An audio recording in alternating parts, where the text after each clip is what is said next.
ವಿರಾಮದ ನಂತರ ಜಾತಕ ಫಲ ಕಾರ್ಯಕ್ರಮಕ್ಕೆ ಮತ್ತೊಮ್ಮೆ ಸ್ವಾಗತ. ಶಾಸ್ತ್ರಿಗಳೇ, ಇನ್ನುಳಿದ ರಾಶಿಗಳ ಫಲಾಫಲ ಇವತ್ತು ಯಾವ ರೀತಿಯಾಗಿದೆ? ಇನ್ನು ತುಲಾರಾಶಿವರೆಗೆ ದಿವಸ ಕೆಲಸದಲ್ಲಿ ನೋಡಿ ಸ್ವಲ್ಪ ಕಿರಿಕಿರಿ ಉಂಟಾಗುತ್ತೆ. ನೀವು ಚೆನ್ನಾಗಿ ಕೆಲಸ ಮಾಡಿರ್ತೀರ, ಆದರೆ ಪರಿಸ್ಥಿತಿ ಅದನ್ನು ಹಾಳು ಮಾಡೋ ಸಾಧ್ಯತೆ ಇರ್ತದೆ.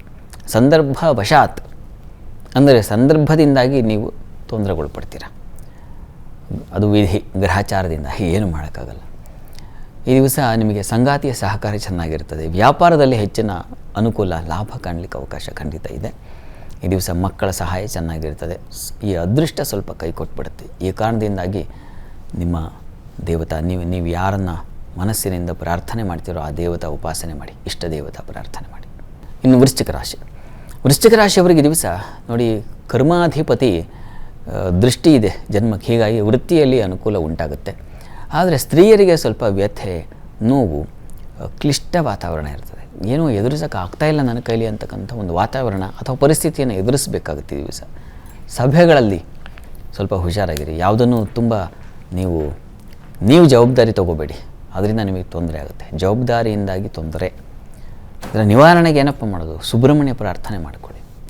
ಧನುರಾಶಿಯವರಿಗೆ ದಿವಸ ಸಂಗಾತಿಯಲ್ಲಿ ವಿರೋಧ, ಸಂಗಾತಿಯ ಆರೋಗ್ಯದಲ್ಲಿ ವ್ಯತ್ಯಾಸ ಆಗುತ್ತೆ. ಅವರ ಮನಸ್ತಾಪಗಳು ಏರ್ಪಾಡುವ ಸಾಧ್ಯತೆ ಸೂಚಿಸ್ತಾ ಇದೆ. ಹುಷಾರಿಲ್ಲ ಆದರೂ ನೀವು ಏನೋ ನಿರೀಕ್ಷೆ ಮಾಡಿದ್ರೆ ಅದು ಸಾಧ್ಯವಾಗಲ್ಲ. ಸಹಾಯ ರಹಿತರಾಗ್ಬಿಡ್ತಾರೆ. ವ್ಯಾಪಾರದಲ್ಲಷ್ಟೇ ಸ್ವಲ್ಪ ತೊಡಕುಗಳನ್ನು ಸೂಚಿಸ್ತಾ ಇದೆ. ನಷ್ಟ ಹೆಚ್ಚಾಗಿದೆ. ಸ್ತ್ರೀಯರೇನಾದರೂ ವ್ಯವಹಾರದಲ್ಲಿ ಒಂದು ಚಟುವಟಿಕೆಯಲ್ಲಿದ್ದರೆ, ಯಾವುದೋ ನೀವು ಫ್ಯಾಷನ್ ಡಿಸೈನಿಂಗಲ್ಲಿರಬಹುದು ಅಥವಾ ಇನ್ಯಾವುದೋ ಒಂದು ಬಟ್ಟೆ ವ್ಯಾಪಾರ ಮಾಡ್ತಾ ಇರಬಹುದು, ಬಳೆ ವ್ಯಾಪಾರ ಮಾಡ್ತಾ ಇರಬಹುದು, ಅಂಥ ಕ್ಷೇತ್ರದಲ್ಲಿರೋ ಸ್ತ್ರೀಯರಿಗೆ ಸ್ವಲ್ಪ ತೊಡಕನ್ನು ಸೂಚಿಸ್ತಾ ಇದೆ. ಹುಷಾರಾಗಿರಿ. ಈ ದಿವಸ ನೀವು ಸ್ವಲ್ಪ ಮಟ್ಟಿಗೆ ಬೆಲ್ಲ ಹಾಗೂ ಉಪ್ಪು ಇವೆರಡನ್ನು ದಾನ ಮಾಡಿ ಅಮ್ಮನವರ ಸನ್ನಿಧಾನಕ್ಕೆ ಅಥವಾ ಈಶ್ವರ ಸನ್ನಿಧಾನಕ್ಕೆ ತುಂಬ ಸಹಾಯವಾಗುತ್ತೆ. ಮಕರ ರಾಶಿಯವರಿಗೆ ದಿವಸ ವೃತ್ತಿಯಲ್ಲಿ ತುಂಬ ವಿಶೇಷವಾದ ಅನುಕೂಲ ಇದೆ. ಕೆಲಸ ಕಾರ್ಯಗಳಿಗೆ ಸುಲಭವಾಗಿದೆ. ಆದರೆ ಈ ದಿವಸ ಸ್ವಲ್ಪ ದೇಹಕ್ಕೆ ತರಚೋದು, ಗಾಯಗಳಾಗೋ ಸಾಧ್ಯತೆ ಇದೆ. ಹೆಣ್ಮಕ್ಳು ಗಾಡಿ ಚಲಾಯಿಸ್ತಾ ಇದ್ದರೆ ಸ್ವಲ್ಪ ಹುಷಾರಾಗಿ ಓಡಾಡಿ. ಇನ್ನು ಈ ದಿವಸ ನಿಮಗೆ ಕುಟುಂಬದಲ್ಲಿ ಹಿರಿಯರ ಸಹಕಾರ ತುಂಬ ಚೆನ್ನಾಗಿರ್ತದೆ. ಹಿರಿಯರಿಂದ ಒಂದು ಒಳ್ಳೆಯ ಮಾರ್ಗದರ್ಶನ ಸಿಗುತ್ತೆ. ಅದು ತಗೊಳ್ಳಿ. ಹಿರಿಯರು ಅಂದ ತಕ್ಷಣ ತಿರಸ್ಕಾರ ಮಾಡೋದಲ್ಲ, ಅವರ ಸಲಹೆ ತಗೊಂಡ್ರು ಬಹಳ ಒಳ್ಳೆಯದು. ಈ ದಿವಸ ನೀವು ಪ್ರಾರ್ಥನೆಗೆ ನೋಡಿ ದುರ್ಗಾ ಕವಚವನ್ನು ಕೇಳಿಸ್ಕೊಳ್ಳಿ, ತುಂಬ ಸಹಾಯವಾಗುತ್ತೆ. ಇನ್ನು ಕುಂಭರಾಶಿಯವರಿಗೆ ದಿವಸ ಉದರ ಬಾಧೆ ಸೂಚಿಸ್ತಾ ಇದೆ. ಮಕ್ಕಳಲ್ಲಿ ಮನಸ್ತಾಪಗಳು ಬರೋ ಸಾಧ್ಯತೆ ಇದೆ, ಅದನ್ನು ಸೂಚಿಸ್ತಾ ಇದೆ. ಹೈಯರ್ ಸ್ಟಡೀಸ್ ಮಾಡೋರಿಗೆ ಮನಸ್ಸು ಚಂಚಲವಾಗುತ್ತೆ. ಏನು ಓದಬೇಕು, ಗುರಿ ತಪ್ಪುತ್ತೀರಾ. ಈ ದಿವಸ ಗುರಿಯಿಂದ ವಿಮುಖರಾಗೋ ಸಾಧ್ಯತೆ ಇದೆ, ಹುಷಾರು. ಇನ್ನು ವೃತ್ತಿಯಲ್ಲಿ, ಕೆಲಸದಲ್ಲಿ ಅನುಕೂಲ ಇದೆ. ಯಾಕೆಂದರೆ ಕರ್ಮಾಧಿಪತಿ ತೃತೀಯಲ್ಲಿದ್ದಾಗ ಸಾಹಸ ಕಾರ್ಯಗಳನ್ನು ಮಾಡ್ತೀರಾ, ಅಂಥದ್ದೊಂದು ಚೆನ್ನಾಗಿದೆ.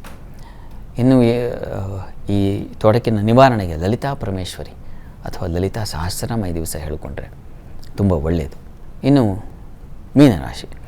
ಮೀನರಾಶಿಯವರಿಗೆ ಈ ದಿವಸ ಕೆಲಸದಲ್ಲಿ ಹೆಚ್ಚಿನ ತೊಡಕನ್ನು ಸೂಚಿಸ್ತಾ ಇದೆ. ಸಹೋದ್ಯೋಗಿಗಳ ಸಹಕಾರ ಸಿಗುತ್ತೆ ಸ್ವಲ್ಪ ಮಟ್ಟಿಗೆ. ಆದರೆ ಈ ದಿವಸ ಬಂಧುಗಳ ವಿಚಾರದಲ್ಲಿ, ಮಿತ್ರರ ವಿಚಾರದಲ್ಲಿ ಮನಸ್ತಾಪ ಮಾಡಿಕೊಳ್ತೀರ. ಅದರಲ್ಲೂ ಹೆಣ್ಣು ಮಕ್ಕಳು ತುಂಬ ತೊಂದರೆಗೆ ಒಳಪಡ್ತೀರ.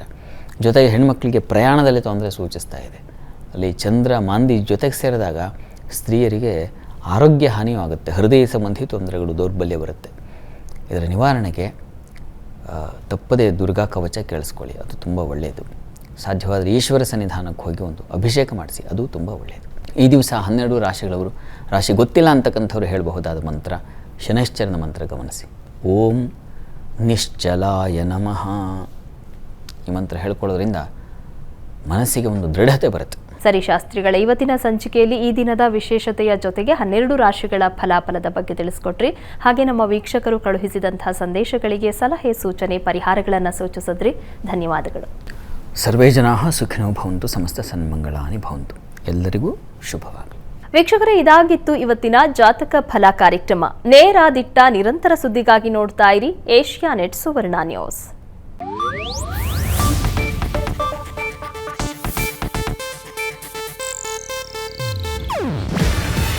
ಇದು ಏಷ್ಯಾನೆಟ್ ನ್ಯೂಸ್ ನೆಟ್ವರ್ಕ್ ಪ್ರಸ್ತುತಿ. ನೀವು ನೋಡ್ತಿದ್ದೀರಾ ಏಷ್ಯಾನೆಟ್ ಸುವರ್ಣ ನ್ಯೂಸ್.